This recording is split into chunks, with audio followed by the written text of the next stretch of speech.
In today's video, I'd like to discuss private voice zones in FrameVR, what they are, how to use them, and maybe some additional tips and tricks that you may not immediately think of. So here I have a frame environment that I built last week, and as you can see in the corner, there is a section lined with a blue border. That blue border signifies that the area is a private voice zone within FrameVR. At the basic level, if there were multiple people here in this frame, whoever is inside the blue voice zone will be able to hear only those people that are also in that area. They will not hear anybody outside of that area. If you have used Zoom before, think about this as equivalent to a breakout room. However, you will notice that when I click on the edit button, there are a number of assets that are inside of this, but when I turn off the edit button, they are not visible. So when I physically enter the zone, you can see that there are symbols and assets. If I move out of the zone, they're not visible. So let's explore how that happened. When I click on the edit button and then click on one of the assets, you'll notice on the menu at the left that I have selected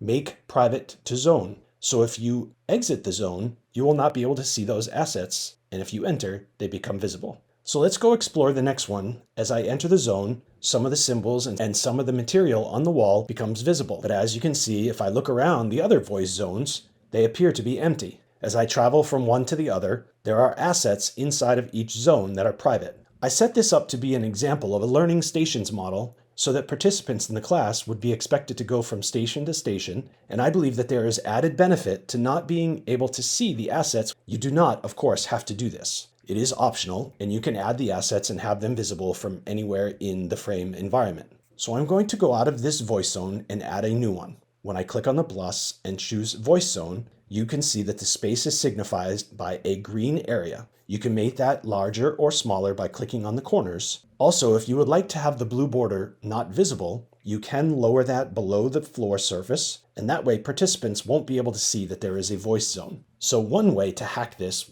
private voice zone is to make them invisible and then add assets within them and make those assets private to the zone. This would allow you to create Easter eggs or hidden features that the participants won't be able to see until they enter the private voice zone. So here I've added a 3D model of a plant. It is within the voice zone, and if I click on it and choose to make private to zone, then click the edit button and move out of the zone, you can see that it becomes visible or invisible. If I zoom out here to show you the entire environment, you can see how the model is set up with 4 corners, and then if I click on the edit button, you can very easily see the outline of the private voice zones. You know, I've been making these videos for a couple of weeks and I always forget. If you've enjoyed this content, please subscribe and please share it with someone else who you think could benefit from it as well. Thanks for watching.